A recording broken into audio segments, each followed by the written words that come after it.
Hello, everybody. You can hear me okay? Obviously. Okay, so sorry for the slow start.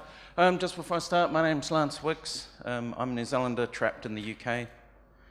I work for a company called CV Library. We're a job board.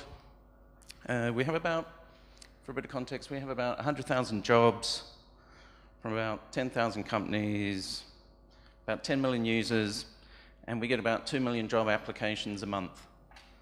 And we're a Perl 5 shop, and we have been since the year 2000, when the founder and his buddy started the company. So it's one developer, and it's all in Perl 5. Point of note, this is my first YAPC, so I'm really happy to be here. Thank you. And I hope you'll take that as a reason to be nice. Okay, I have my mandatory we're hiring slide. I gather that's something you have to do. Thank you.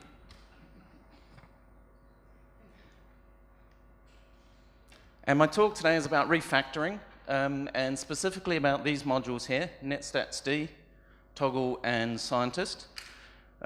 Obviously with a Perl 5 code base that's 16 years old, we do a lot of trying to fix stuff up as we go along. Some of the people in this room know this firsthand. So this talk is really, I don't know how you describe it. It's a bit of a story of our history from the time I started with the company, at least. So our situation, like I say, we had a 16-year-old code base, all Perl 5, companies growing and growing and growing. Lots of new features getting knocked out really fast, as quick as we can, as fast as the boss wants them. And we ended up with, 400,000 lines worth of Perl 5 code written by a bunch of different developers with a bunch of different ideas over a bunch of years, which makes life really fun for us. Especially that bottom bit there, the boss, really nice lady, but doesn't really like it when we break the site. Or when it gets really, really slow, doesn't like that either. So it made my life quite tricky. So what I wanted to show you is just sort of the informal rules we started about when you're allowed to refactor stuff. Because in my team, people ask me all the time, "Oh, Lance, is it all right if I refactor this? Can I refactor it for a while?" And it's like, sure. When you're refactoring it, are you going to be able to test it for us? So as you can imagine, some of our stuff has tests around it. Some of it doesn't, or didn't. Can you measure it? So if you're going to make this massive change to this database query, do you know if it's going to be quicker? Do you really? And can you tell me that? And the other one is, okay, that's cool, you do that. What happens if it goes bang? Can we turn it off real quick so all those people don't get upset with us? So we made up these rules, and then we found some ways to implement these rules. So we use test more and all the test family pretty much to test that what we're doing doesn't break stuff. We use netstatsd to do the measuring, and we'll talk about that a bit in a second. And we use toggle. Some of you have been to LPW, I presume, or I know, and we'll talk about that. Some of you may have heard of toggle already because of that. So those are the three modules we sort of cover, we use a lot. And this may be, teaching you how to suck eggs, as my gran would say. But, test more is sort of an example of the sort of stuff our guys do. Just, you've got this, get all the candidate transactions. You want to write a new one, cool, there's transactions new. And then just use isDeeply, make sure they come up with the same answer.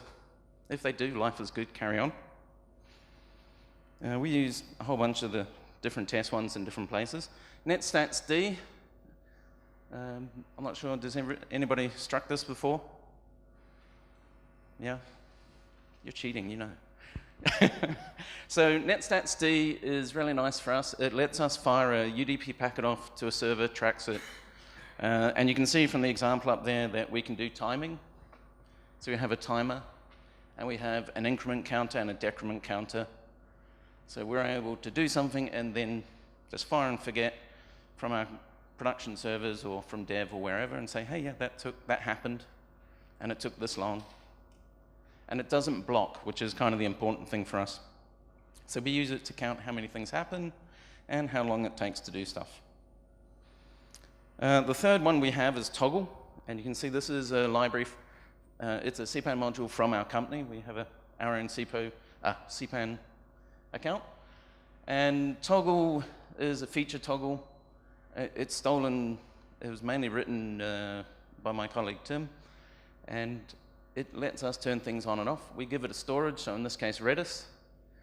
And in this example, you can see what we do is we set up a group, and then in the toggle we can say, is this toggle active for this test the new query? And if it is, we get the transactions for the user. And we can use that to turn things on and off. And we use another one called Scientist, which I wrote. We'll talk about that in a minute. So we'll just go in a little bit more depth about how we use them. Again, this is a bit of me purging my sins on you and confessing what went wrong in our life. So in the beginning, we decided we should test stuff. So we do automated testing on everything. Anything that hits master in our Git repo gets tested via Jenkins. We have a fairly good test suite now. We have unit tests, we have integration/service tests where we talk to a real database and everything's hooked up right, and we have end-to-end tests as well. So we'll go click on some buttons on our dev web page, click, fill in a form, click, does it do what we think, that sort of stuff. And we do that on every single commit, and I worked really hard to get somebody to break the end-to-end test, honest. And this actual board sits in our office on the wall above, well, not above my desk, but in our dev area, and it's there all the time, and whenever it turns red, people, you know, they don't panic, but it's really visual, and it's made a huge difference to us just having it on the wall saying, anybody notice the test failing? And we generally do. This is kind of cheap, because this is the measuring thing and the testing thing in one slide.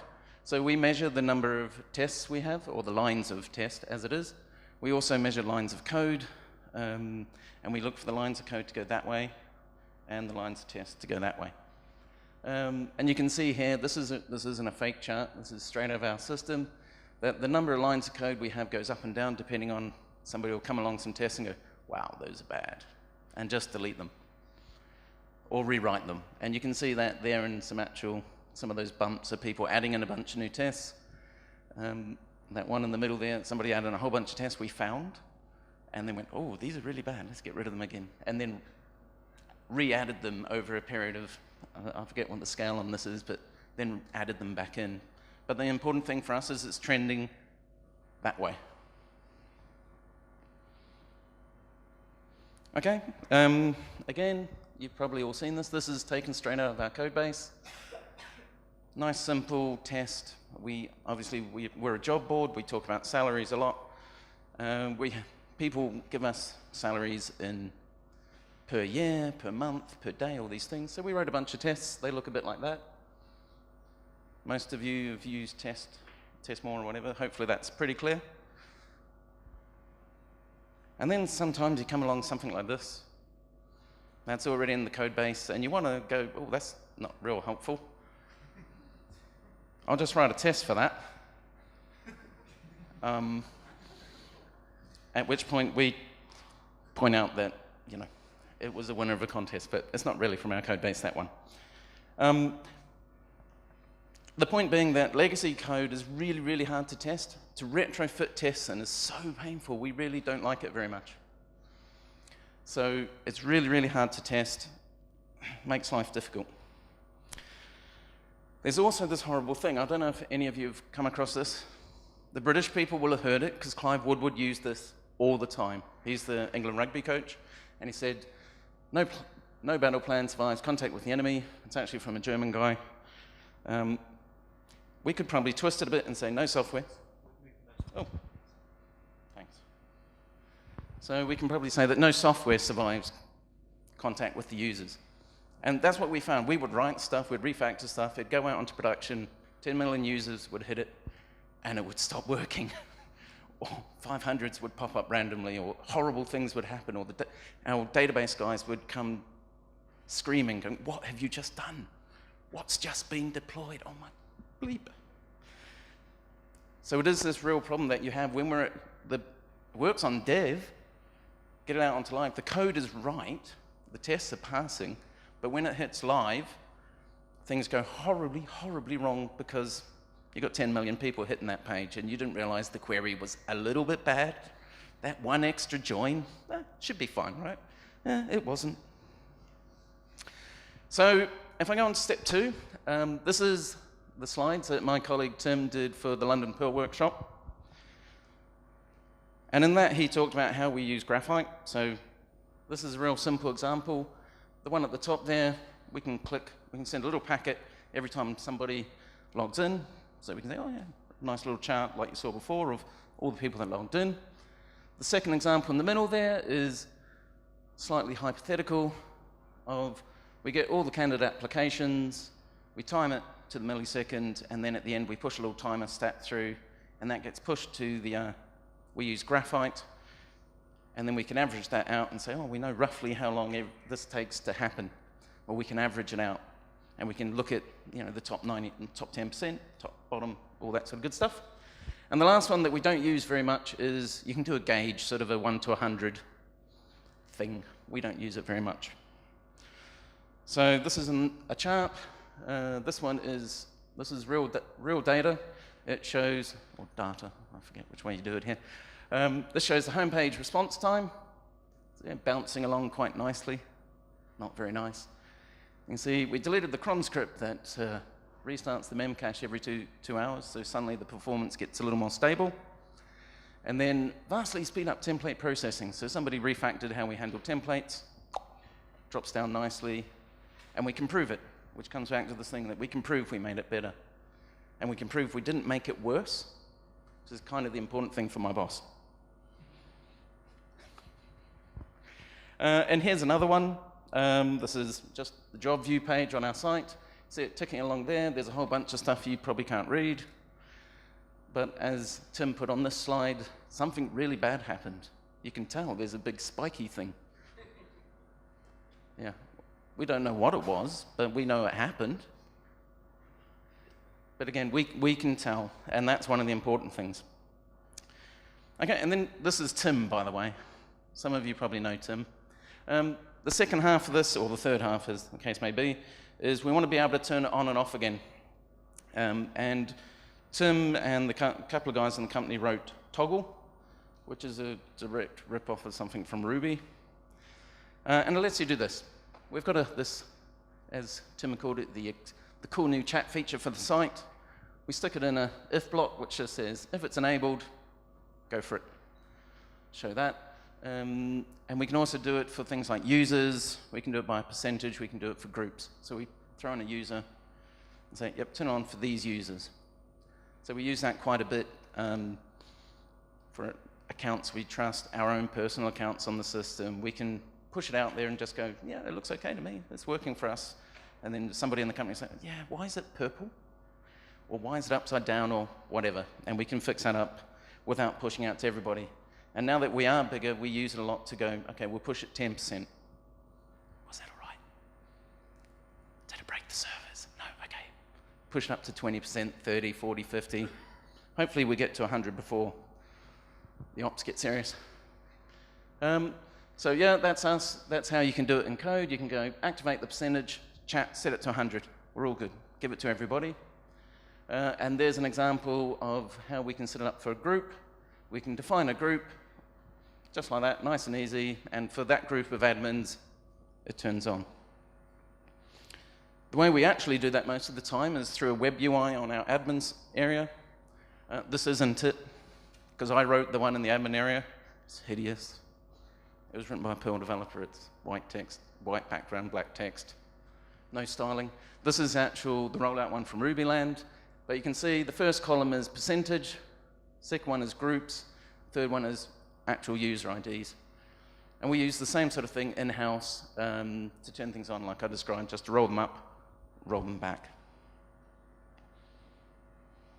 Okay? So those are the tools we use. And what I want to do now, if that's all right with you, is I'm going to bring it all together to sort of show you how we actually do some refactoring with yet another great picture from the Practical Dev. I love those guys. They're hilarious. Okay, so here's the example that we're going to go with, is we've got this new thing to get job applications for our candidates. And we have a new, it's a bit hypothetical, but we've got this thing, we're going to get their applications, and we're going to get it from the database. Massively scary thing to do, so we've got this new method that'll do it. Should be okay, right? So we stick it in a toggle, and we say, if the new candidate application thing's turned on, we'll use that, else we'll use the old one. That's the simplest sort of use of it we've got. We can turn it on, site doesn't fall over, we can leave it turned on. That's okay, it protects us, it gets us that on-off switch, that if it does go horribly wrong, 3 seconds later I can turn it back off. Yes, we wish we had had that rule at the beginning, so we didn't have to go through and get rid of them afterwards. But we do now, yeah. Okay, so then, obviously, I said we do these 3 things with it. So the other thing we want to do is we want to be able to measure it. So, yeah, we'll put a netstats_d timer around it. So now I can tell you if they're in that block, how long the new process took, or if the toggle's turned off, how long that one took. And what we'd do there is we'd push this out onto production with it turned off, and we'd get some stats on how long the old one took. It took us a while to learn that we should do that first, so that we could prove it was better or worse. And then we turn the toggle on, and we know how long it takes afterwards, and we can track those against each other and say, yep, it's better, or it's worse, let's turn it back off. So then we go, we probably want to run both at the same time with the same parameters and see how much time it takes. So in this example, you can see we actually run it twice. We run both queries, both methods, we check it, we do a timer, and we keep track of that, and we know what the timer is for both, using the same parameters. So, Mr. Candidate A has 1 application in the system, like that. Candidate B's been on the system for 10 years, he's got 1 or 2 more, he's got a couple of hundred, and so the database query takes a lot longer. We want to know that we get what the timings are with the actual real data. And then you'll see here, I have this warn is deeply in here. That's not a joke, we actually did that. Because we just had we had one thing we were refactoring, and we had no clue if we were producing the right content. It was a really horrible, horrible part of my life, which I'm in therapy for probably. I'm not kidding, we really did it. And then one of my colleagues pointed out that there was this test deep no test, which does EQ deeply, but it doesn't give you all that tappy output, it just gives you a yes or no. So we, yes, win. So we use that, and that was all good. The other thing you can see in this one is we put in an increment off it to say, yep, it was fine. It matched up, they were both the same. Let's push that out to stats_d and to graphite so we know they matched. That's what we did. And then at about this point, GitHub in their infinite wisdom published a thing called Scientist, nice big blog post, Hacker News, good stuff. And it does everything I wanted. It compared results, did timings, you could turn it on and off, brilliant. Except it was in Ruby. We're a Perl shop, lame. So I wrote a module of my own, probably the best, only good thing I've written. And it compares the results just the same, does timing, toggle, all that good stuff, but it's in Perl now. Yay. Made me happy. I put it onto sort of my GitHub, that's why it's not under the CV library banner, because it was really bad. It didn't do much at all to start with. And then a couple of my colleagues helped me make it look half decent. Very nice chap called Joshua Crows. Really, really helped just recently, pushed a whole bunch of, sort of made it more feature-rich up to what GitHub have in theirs, moved it to test 2, all these nice things. So really, really nice for me. I'm not sure I understand it anymore, of course, but that's fine. And that's what it looks like. So we just use Scientist. We created an experiment, which is really horrible, because apparently I can't type the word experiment without getting it wrong. I don't know why. We give it a name, we give the experiment a name, we send it the old code, we send it the new code. They use, it's really annoying, they use and try. They can call it, I think you can call it candidate and control as well. But it's really annoying. And then you go, my answer is run the experiment, and it gives you the return value of the use block, or the code you set in through use. And then you could check the experiment result if it's a mismatch, and this is the terminology they use in the Ruby one, so I just copied it. We can just warn that it didn't match. So you can tell it's a little bit tidier. And we can do a couple other things. So it's got timings built in, and you can just get that out of the experiment result. It's nice and easy. And it tells you if it matched. I told you that already. Nice and simple. It pretty much gives me everything I wanted. The really nice thing about Scientist is that when you run the experiment, at the end, it calls this thing called publish. And publish is extendable, so you can write your own one. So this is straight from the pod, but this is kind of what we did. So we added a netstatsd into that. So at the end of every time we run an experiment, when that experiment gets called, we push all the timings for both code paths. It gets pushed straight to Graphite, pops up, says experiment, XYZ, timing, blah, blah, blah.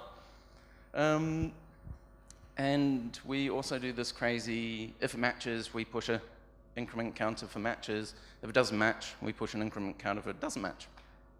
Shimples.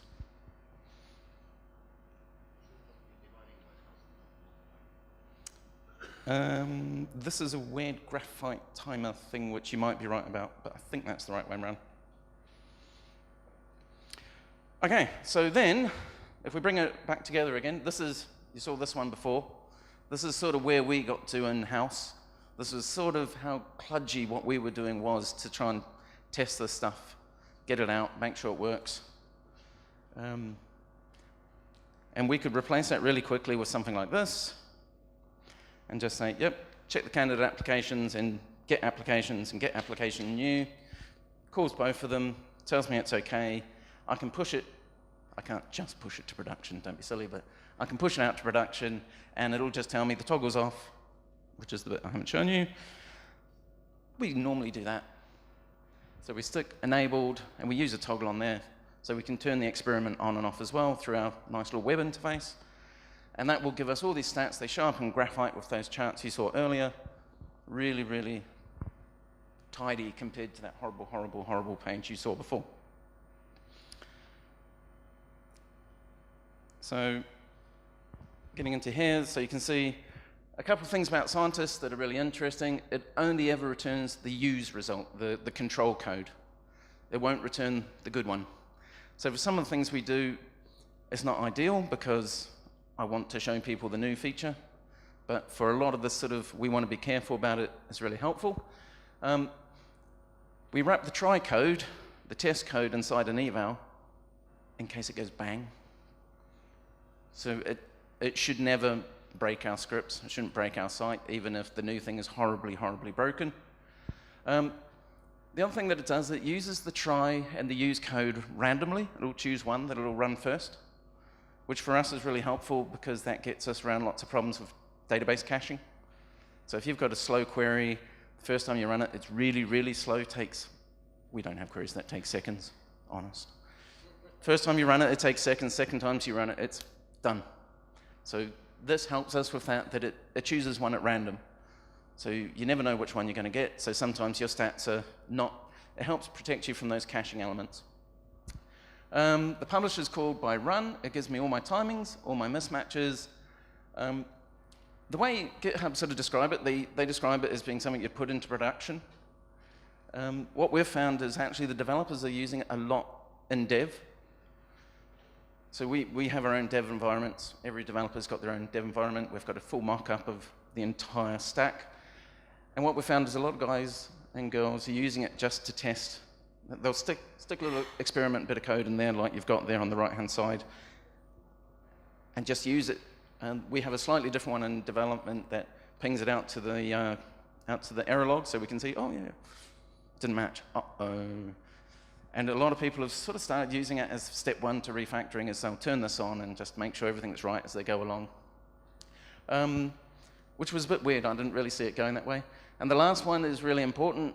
It's the big hidden secret that nobody's raised their hand to ask. Works really well for getters, doesn't work at all for setters. Anything with side effects is horrible because you run it twice. So add new user would be a bad one. Really, really bad. Okay, so if I go sort of, I am wrapping to the end, so this is working okay. So that's kind of how we do it in-house at CV Library, is we try and obey this idea that if you can't test it, you don't get to play with it. And whether that's, hopefully that includes running some unit tests, some service or integration tests, and some end-to-end tests, you're a good person. If you can't measure it, you can't refactor it either. If we can't prove how bad it is now, how do you know you need to refactor it? And if you do refactor it, how do we know it's even better, or if it's not just horribly bad and worse? And the last one is, if you can't turn it on and off really quick, we don't want to wait for another deployment. We need to turn it on and off now, because if you break it, it's broken for a long time, and we're quite conscious of the fact we have 10 million people potentially going, that's weird, CV Library's not working. And we don't like that, and my boss doesn't like it a lot. And then with scientists, the nice thing with scientists is for us as a dev team, it really helped. Just sort of, you saw that example, it's really ugly, and it just made it really tidy. It's not perfect, pull request, welcome. But it's really, really much better, okay? And then I thought I'd be really cunning and say, there's one more thing that I forgot to mention. It's also available in Perl 6 land. Yay! It was the first thing I wrote in Perl 6. It's probably written like Perl 5. I apologize. It's the first and only thing I've written in Perl 6. It was really easy. It needs more attention than the other one, but it's there if anybody wants to play with it.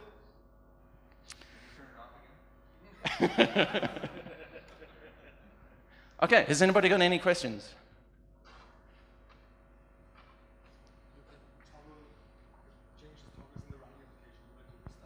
That's right, yeah. Yeah, we use it to turn on new features. When we deploy something, our typical workflow would be we would, once we've written our stuff, it's gone through all the end-to-end tests and the unit tests and everything else, we deploy with Jenkins. Jenkins deploys it out to the servers. Then we'll go into the web UI, and depending on what it is, we'll push it up to 1%, whatever it is, on, off, and say, right, and then watch. Check our stats, check the server logs, just be really cautious about it. But yeah, we can turn it on and off on the fly. Do you leave the sort of toggle code there permanently, or do you eventually go back and remove all the if Somebody else asked this earlier. We go back and take the toggle code out. We didn't do that very well to start with. We went, that's cool, it works, move on. And then we came back and went, what's this toggle? And our list of toggles in the web UI got really big. So now we're a bit more disciplined about what we do with it, that we will go back and then take the code out once we're confident that the feature's been out for a while and it's okay. We're not using it like some companies use feature toggles where they stay there forever. And these set of people get this one toggled on and this one, you can toggle it on and off, that sort of stuff. We really are just using it as a test tool for us that we can turn things on and off. Yeah?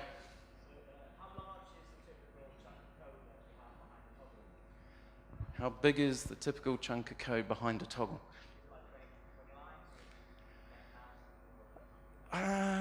It varies. The reality is it depends. How long is a piece of string? We try and keep things as small as we can. We're believers in lots of small commits, but it really depends on what we're doing, to be honest. So I can't really give you a good answer on sort of how much we try and keep in a toggle. Typically, we'll try and wrap a method call inside the toggle so it's really clear, almost like the examples where there's a one-liner for each sort of path. Another one. If you could change the database structure. Sorry? If you could change the database for the feature. That's a different and uglier problem that I'm not going to cover. But when we do have to change the database, that's a bit of a collaboration with everybody in the office. We have a ops team and database guys, and we work with them. We haven't really got a nice automated way for it. Doesn't fit. Can I go back? Uh-oh, this is a bad sign. I hope Tom's machine does that. That was almost on cue. This one? No. One more? Yep. Okay. Yeah. Sorry. Yeah. That's bad. Okay. Any other? Oh, there's more. Yeah. Sorry. Say again. The way we control all our toggle settings is from a web UI.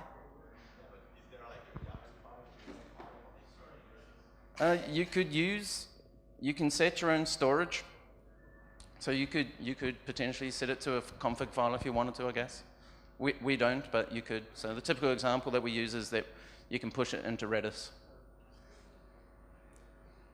So can it deal with if you need to have two branches for the same kind of feature? So you have to do this branch twice in the same location, same request. So can we deal with two branches? You mean actual Git branches, or? No. If you want to either do one or the other one, especially if you have like a question center or something, so that one request, you want to do the same position two times in the same request. Two times the same request. I can probably, might be better if I talk to you afterwards about that. I'm not quite sure I follow the question. Any other questions before I wrap it up? No? Okay, thank you very much.